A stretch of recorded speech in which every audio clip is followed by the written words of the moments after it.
Boa noite. Sou filha amada de Deus, vencendo a rejeição e a orfandade, em lutas e vitórias contra a baixa autoestima, contra a depressão, contra a ansiedade.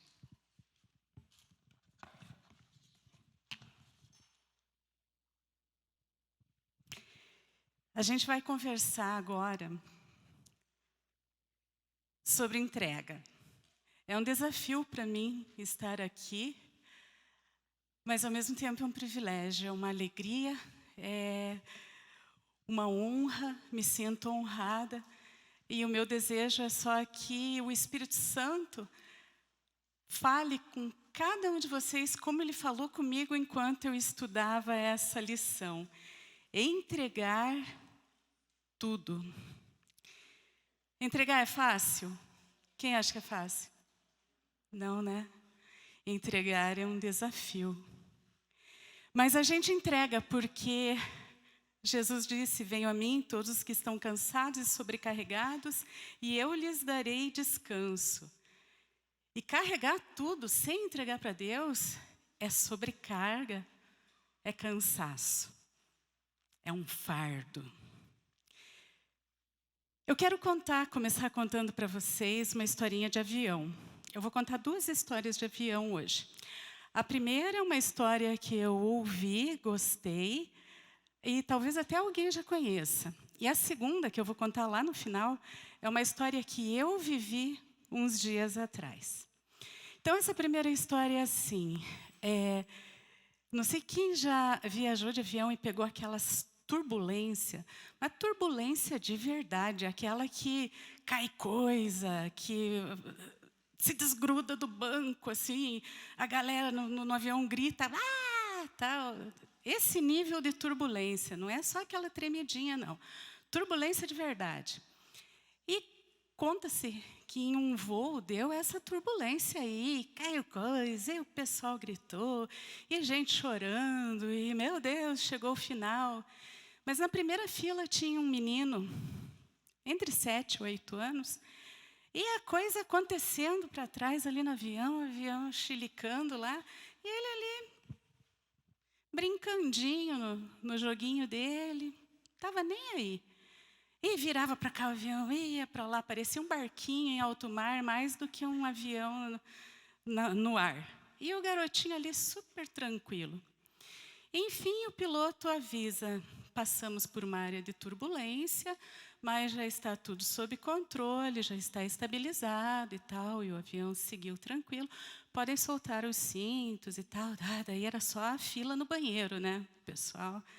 E nisso uma senhora passou e viu, e o menininho continuava ali, indiferente. Aí ela chegou para ele e falou: filho, você não se tocou do que aconteceu agora? Ele olhou: o quê?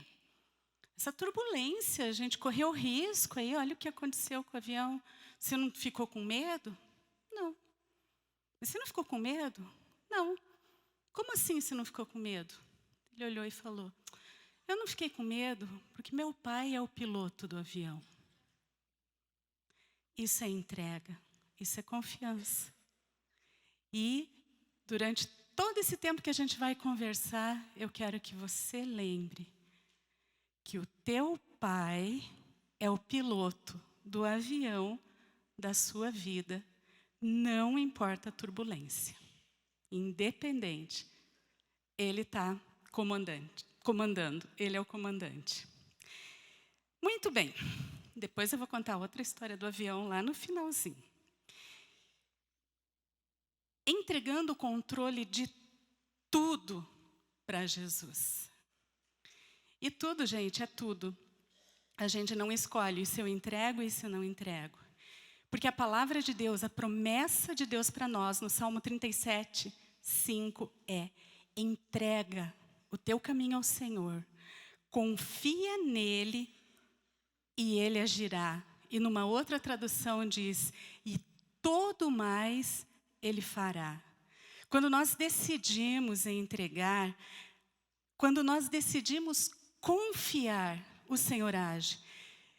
Gente, não tem ninguém mais interessado na tua restauração, na tua cura, na tua vitória do que o nosso Deus. Mas como a gente já concluiu antes, né? Entregar não é fácil. A gente está na página 149 da apostila e a gente vai tentar estar seguindo aqui a apostila. Uma das primeiras coisas que nós aprendemos quando a gente chega no 30 semanas, você não é o seu pecado. A gente erra, a gente falha, a gente faz escolhas erradas, a gente comete coisas que depois a gente se arrepende, a gente desagrada a Deus, mas essa não sou eu não sou o meu pecado. Através de Jesus Cristo, quando eu recebo Jesus como meu Senhor, como meu Salvador, a palavra de Deus me diz que a todos que o receberam, Deus deu o poder de serem feitos seus filhos. Então, eu sou filha amada de Deus através de Jesus Cristo. Eu não sou o meu pecado. Mas o acusador, ele fica jogando, né, aquelas coisas em nós. E muitas vezes a gente acaba querendo lutar isso com as nossas próprias forças, com as nossas próprias armas. E isso não vai dar certo. E a gente entra naquilo que é uma insanidade. A gente fica insistindo em fazer as mesmas coisas que já não deu certo e eu vou e faço de novo. E, enfim, o que a gente vai conversar agora é sobre abrirmos mão das nossas próprias tentativas e entregarmos para Deus. Existe aqui o que na apostila até chama como ciclo de derrota. Ciclo de derrota porque eu fico patinando, eu não venço, eu não saio do lugar.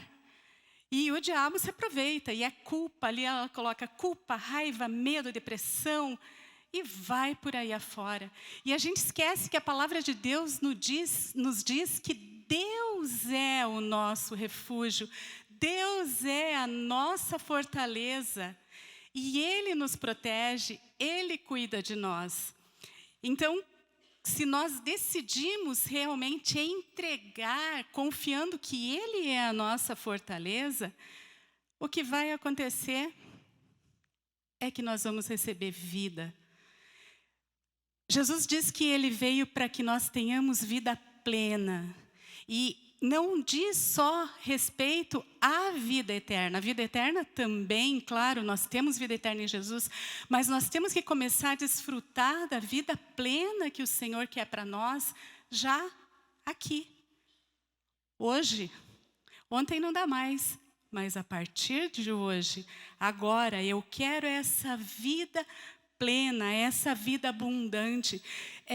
Quando Jesus ora, dizendo, venha o teu reino, é para que venha a vontade de Deus, ele nos ensina a orar, venha o teu reino e seja feita a tua vontade. Isso é vida plena, que venha o reino de Deus sobre nós e se faça a vontade dele sobre nós.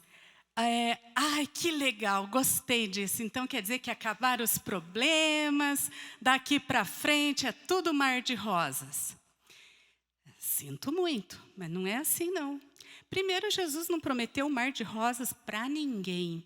E se ele tivesse prometido, não existe rosa sem espinho. O que ele disse foi, no mundo tereis aflição.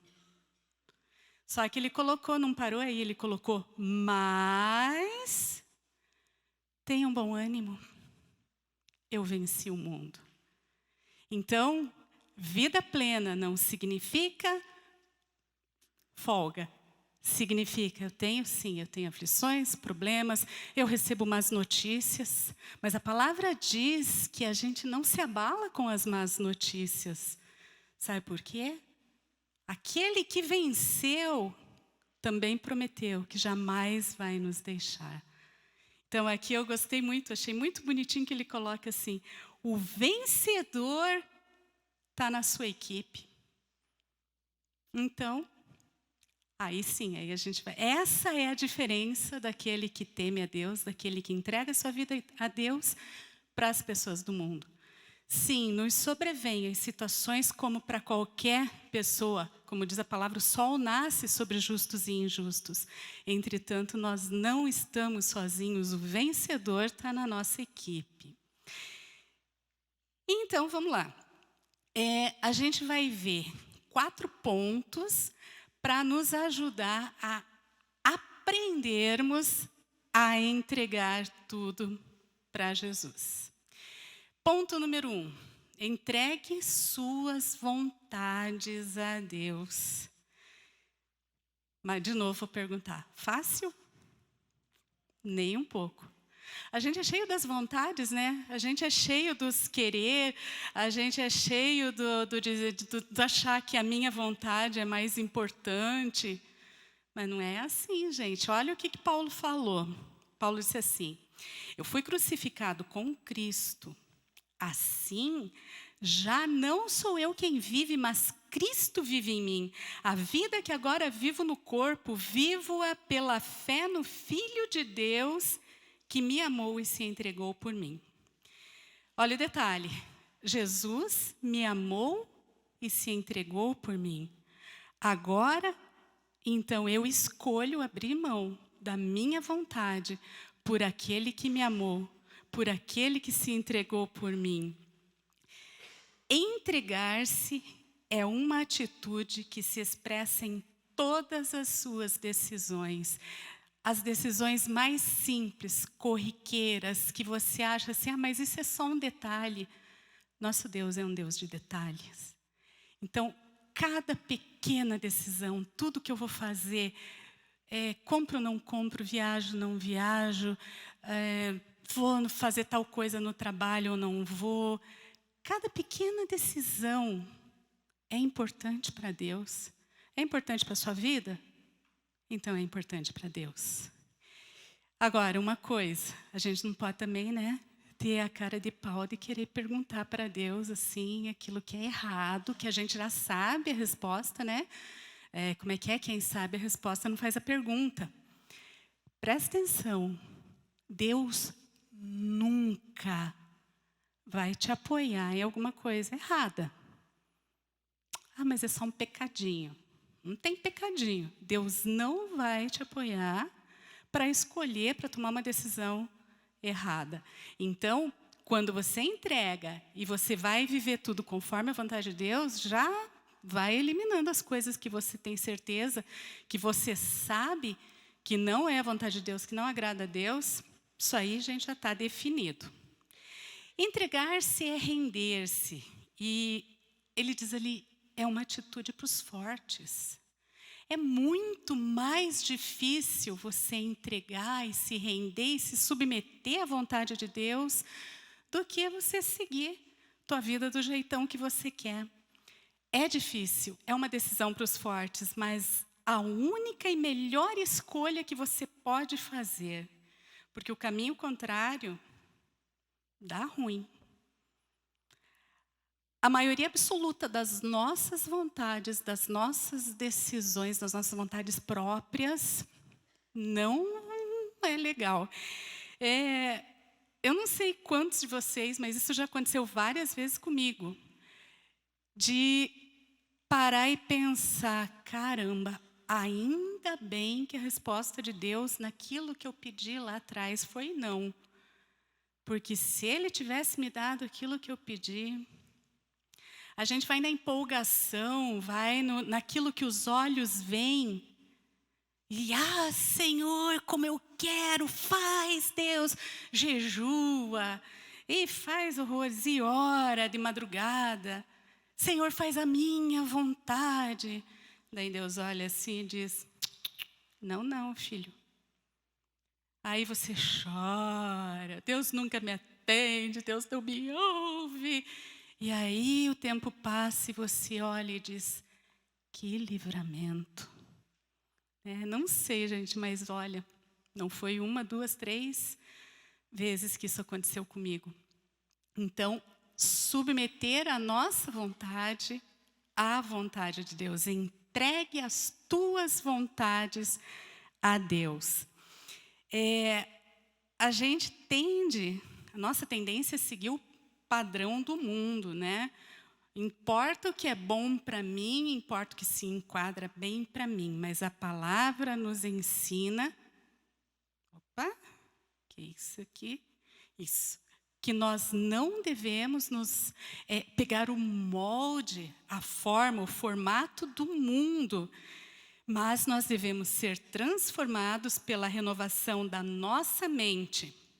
E só quando a gente permite que o Espírito Santo nos molde, que o Espírito Santo transforme a nossa mente, nós vamos conseguir experimentar, entender, compreender qual é a boa, perfeita e agradável vontade de Deus. Só existe uma vontade que é boa, que é perfeita, que é agradável, que encaixa em tudo na nossa vida.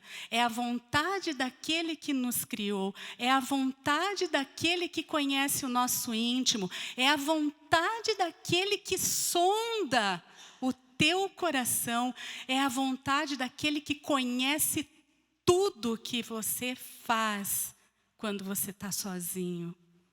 Só a vontade dele verdadeiramente é boa, é perfeita e é agradável. A gente não pode tomar as nossas decisões com aquilo que nós achamos, mas sim entregar a nossa vontade para Deus. A gente não pode esquecer que toda decisão sempre vai ter uma consequência. Tudo aquilo que a gente decide, sim ou não, quero ou não quero, faço ou não faço, vai ter consequência. Então, se a nossa vontade for submetida à vontade de Deus, se eu entrego a minha vontade para Deus, aí sim, aí vai fluir, aí vai dar certo. Reflita agora e responda ali na sua apostila, página 152. Você tem o desejo de viver uma nova vida? Porque a única maneira da gente realmente ter uma nova vida é essa, é entregando a nossa vontade à vontade de Deus. Adiante. O segundo ponto é: obedeça aos direcionamentos de Deus. Tá, e outra coisa difícil, né? Obedecer. Obedeça aos direcionamentos de Deus. Obediência é prova de amor. Se vocês me amam, obedecerão aos meus mandamentos. João 14:15. A gente pode obedecer por amor ou também pode obedecer por medo, né? Acho melhor eu obedecer, porque eu sei que se eu não obedecer vai dar ruim, né? Se você, na dúvida, quiser obedecer por medo, obedeça. Obedeça por medo, mas obedeça. Porque o ato de obedecer vai trazer tanto benefício para a tua vida, vai te trazer tanto livramento, que quando você vê, você já está obedecendo por amor. Porque aí você entendeu, poxa, eu estou obedecendo a Deus e o que está vindo sobre mim é livramento, é proteção. Obediência é proteção. Se eu obedeço, eu me livro de lembra da consequência? Várias consequências ruins que viriam. Eu escolho obedecer. Eu escolho obedecer porque nisso consiste o amor de Deus, o amor a Deus, obedecer aos seus mandamentos. E os seus mandamentos não são pesados. Jesus disse que meu fardo é leve, meu jugo é suave. E a obediência em amor é leve, o que não quer dizer que é fácil. Ser fácil é uma coisa, ser leve é outra. Se eu obedeço a Deus e eu tenho um fardo pesado, o que eu posso fazer com esse fardo? Se eu obedeço a Deus, eu vivo em comunhão. Se eu vivo em comunhão, eu tenho sempre os meus irmãos. Eu posso compartilhar o meu fardo. Então, eu vou no GA, eu vou compartilhar, eu vou pedir oração para o meu irmão, para minha irmã, eu vou compartilhar. Eu vou com o meu confidente e vou compartilhar. Eu vou no grupo de apoio e vou compartilhar. E isso tudo, meu fardo, que estava aquela coisona assim em cima de mim, eu fui deixando, cada um foi chegando, cada irmão na comunhão, a igreja foi chegando e foi me ajudando a carregar. E o fardo ficou leve. O fardo, que era pesado, ficou leve. Obediência à palavra. E, gente, obediência não é uma coisa aleatória. Eu obedeço o que me interessa, o que eu acho legal. Então, tá lá, o que é fácil para mim. Não é minha área de fraqueza, por exemplo, matar. Então, a obediência à palavra. Eu não mato ninguém, não mato nada, não mato nenhuma mosca. Obediência à palavra. Já furtar, não que eu furte, mas assim, tem um negocinho ali, meio cambalachozinho, mas é pouca coisa. Nisso, acho que eu não preciso obedecer totalmente, né, que a palavra fala, tal. Não furtar, nem é bem furto. Não tem. Gente, eu usei 2 exemplos assim bem gritantes, mas é nas pequenas coisas, entenda isso. Obediência à palavra significa obediência à palavra. Entendeu? Em todos os pontos. Então, eu escolho obedecer, eu vou obedecer integralmente os direcionamentos de Deus. Aí nós vamos realmente viver todo o processo que Ele tem para nós, de bênção, de cura, de restauração, de vida nova, de vida plena, de vida abundante. Obedeça integralmente. Reflita. Você acredita que existe alguma atitude de obediência que precisa ser restabelecida em sua vida? Responde lá na página 153. Pensa um pouquinho. Continuando. Terceiro ponto. A gente tem que ter alguém de exemplo para nós, né? E quem é o nosso exemplo? Jesus. Então, o terceiro ponto para a gente aprender a entregar tudo é seguir o exemplo de Jesus. O que o apóstolo Paulo diz? Seja a atitude de vocês a mesma de Cristo Jesus. Como é que Jesus agiria nas situações do cotidiano, cada coisa que aparece para nós? Como Jesus faria? Nós temos que ter a mesma atitude de Jesus. Jesus, ele vivia em amor, ele vivia o que ele falava, o que ele ensinava. Então, o que eu tenho que fazer é viver aquilo que eu prego. Eu não posso ter 2 caras. Dentro da igreja, eu sou uma e fora eu sou outra. Eu tenho que seguir o exemplo de Jesus. Ser sempre a mesma em amor, atitudes em amor. Nosso perfeito exemplo é Jesus, que fazia tudo em amor, em palavras e em ações. Jesus sempre soube como e quando agir, até mesmo nos momentos mais difíceis. A palavra de Deus diz que a nossa atitude tem que ser idêntica à dele. E agora eu quero deixar uma pergunta para nós todos, inclusive para mim. Como que tem sido na minha vida as minhas atitudes frente às situações, aos problemas que aparecem no dia a dia? Como eu tenho sido, como eu tenho me portado quando eu tenho decisões, impasses? Como que tem sido o meu relacionamento com Deus? O quanto eu tenho buscado a Deus e como tem sido o meu relacionamento com as outras pessoas? Eu tenho agido como Jesus agiria? Eu tenho tido o amor, eu tenho deixado Deus manifestar o seu amor, tenho deixado o Espírito Santo amar através da minha vida. E aqui vem, até eu inverti ali, deixei por último. Qual tem sido a minha concepção sobre mim mesma? Aqui no 30 Semanas, o que a gente mais busca é a nossa identidade. Nós temos que firmar a paternidade de Deus sobre nós.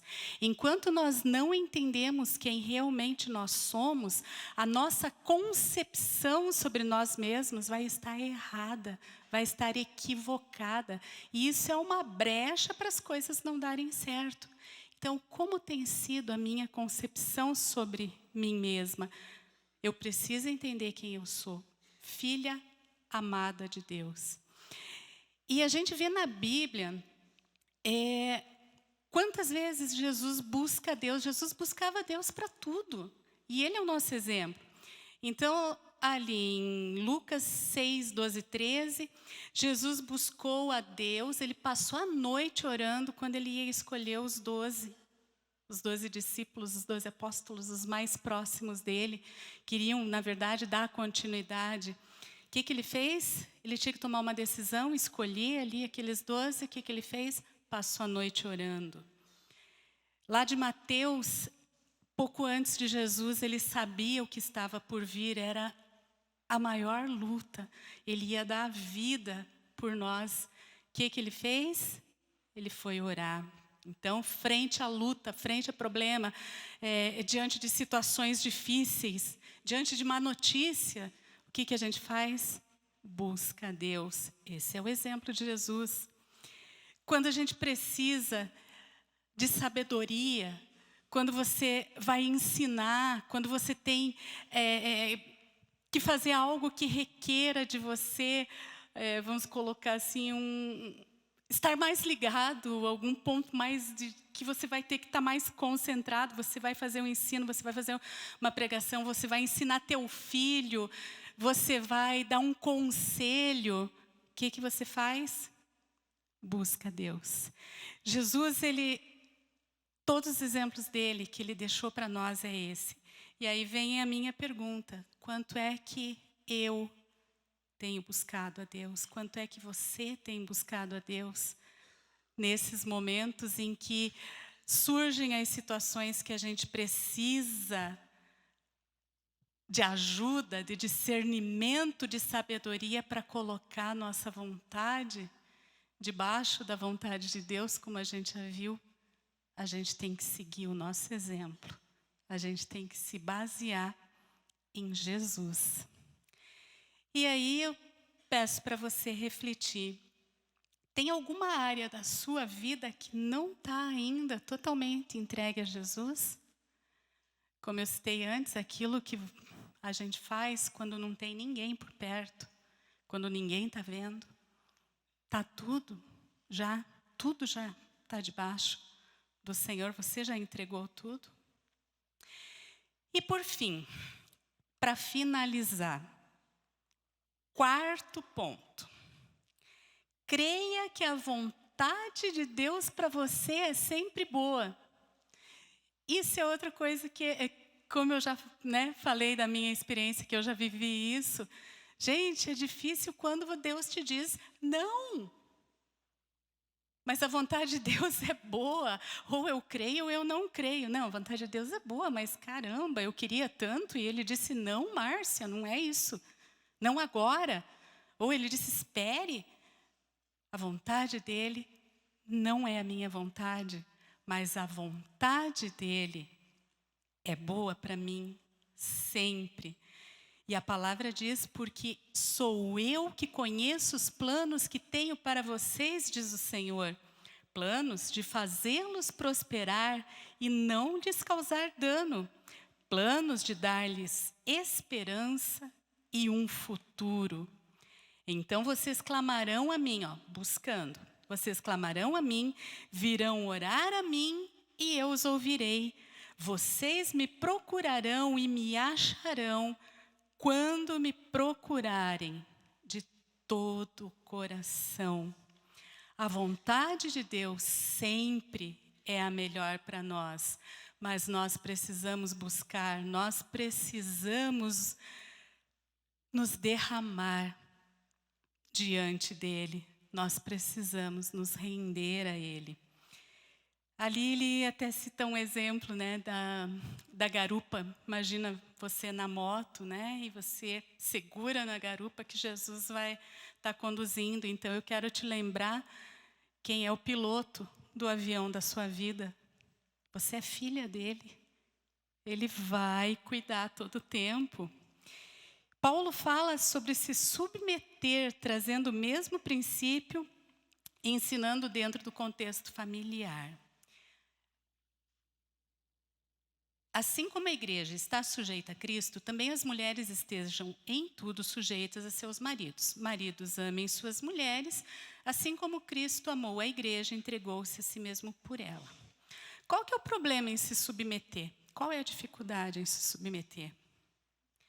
A gente não quer se submeter quando a gente não confia, quando a gente não conhece, ou quando a gente já sabe que a pessoa para a qual é para a gente se submeter tem um caráter duvidoso.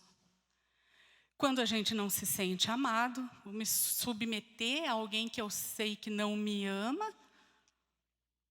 Essa é a dificuldade, eu não quero, não vou. A partir do momento que eu entendo, de novo, identidade, quem sou eu?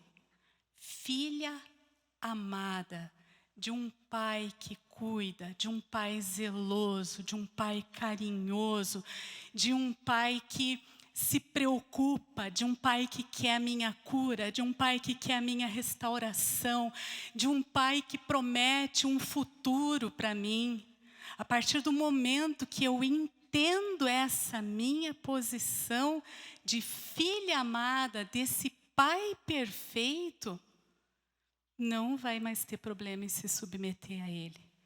Eu não quero me submeter a quem eu não conheço, a quem eu não confio, a quem eu não tenho intimidade. A partir do momento que eu conheço o meu Deus como meu Pai, eu não tenho mais problema. Aí eu posso me submeter. Então reflita. Você tem alguma dúvida sobre a bondade de Deus, sobre a sua vida? E vamos lá para a conclusão.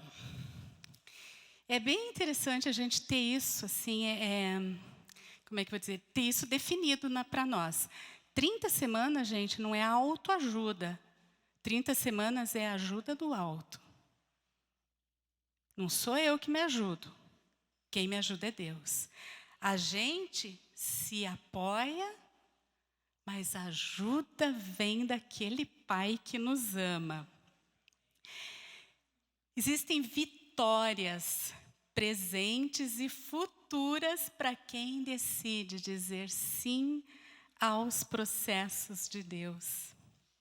A vida é repleta de oportunidades, grandes e pequenas, que nos cercam todos os dias. E a cada circunstância tem discernimento do que é a vontade de Deus e o que não é a vontade de Deus. Isso é muito importante. Tenha um caráter ensinável. Se deixe ser tratado. Tenha um caráter sensível, que ouve o toque, a voz do Espírito Santo. Obedeça e viva cada dia melhor. Então, revendo, entregue suas vontades, obedeça os mandamentos, siga o exemplo, se espelhe em Jesus e confie que a vontade dele sempre é a melhor. E eu falei que eu ia contar uma segunda historinha de avião, chegou a hora. Há umas 2 semanas atrás, né, Sinara, a gente andou viajando. E numa das conexões, num voo, estava no corredor do avião, eu ali, né, pensando na viagem, e me chamou a atenção um homem, não sei se vocês perceberam, um homem alto, com porte atlético, assim, muito bem aparentado, e esse homem tinha o seu filho no colo. Pensa numa criancinha sem parada. O serzinho se jogava para trás. O serzinho se jogava para frente. E aquele pai ali, segurando aquela criança. Dali a pouco, do nada, ele encostava a cabecinha assim no ombro do pai. E o pai vinha com aquela mãozona assim, sabe? Botava na cabeça dele. E eu, de onde eu estava, o homem estava de costas para mim. Então, eu só via a cara do serzinho. Ele devia ter uns 2 anos. E daí ele baixava assim, encostava, fechava o olhinho. Dali a pouco o serzinho lá. Parece que levava um choque. E ia. E em um certo momento, e o pai ali, com toda a paciência do universo. Dali a pouco aquele serzinho resolveu escalar a barriga do pai. Pensa, aquele homem ele quase encostava a cabeça assim no teto do avião. E a coisinha fofa do colo dele resolveu escalar. Ele foi com os pezinhos subindo assim pela barriga.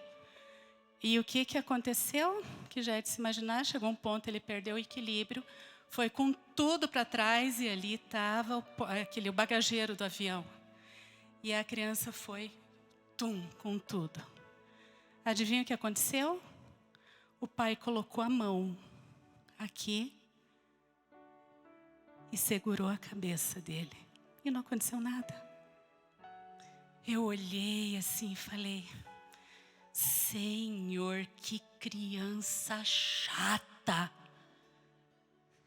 O Espírito Santo falou assim, igualzinho você, filha. Igualzinho você. Quantas vezes o Espírito Santo falou para mim ali, audível. Quantas vezes você tem a escolha de estar no meu colo, de recostar a tua cabeça no meu ombro, e deixar que eu cuide de tudo para você. Você para um pouquinho e já levanta e diz, não, mas isso aqui é o que tenho que resolver, isso aqui eu que sei fazer, isso aqui sou eu que vou levar, eu que sei. E quantas vezes, meu filho, minha filha, você foi para dar com a cabeça para trás, mas a mão do pai te segurou. E você só não se machucou gravemente, não se feriu grandemente, porque o amor desse pai é maior do que qualquer circunstância. Então escolha, a escolha é nossa, escolha se render a esse pai. Talvez você chegou aqui com rótulo de fracassado, depressivo, ansioso, culpado, etc, etc, de mais 1 milhão de coisas que Satanás quer jogar na tua vida, te julgando e te fazendo sentir mal. Se posicione, assuma a tua identidade. Você é filho de Deus. Você é filho amado de Deus, que é exemplo desse pai que eu contei. Está aqui para te abraçar e para te proteger em todo instante. Então, para encerrar agora, eu quero convidar você para a gente ler junto essa regra para a nossa vida. Página 157, Romanos 8, 37. Vamos ler? Mas em todas estas coisas, somos mais que vencedores, por meio daquele que nos amou, nosso Pai. Obrigada pelo silêncio.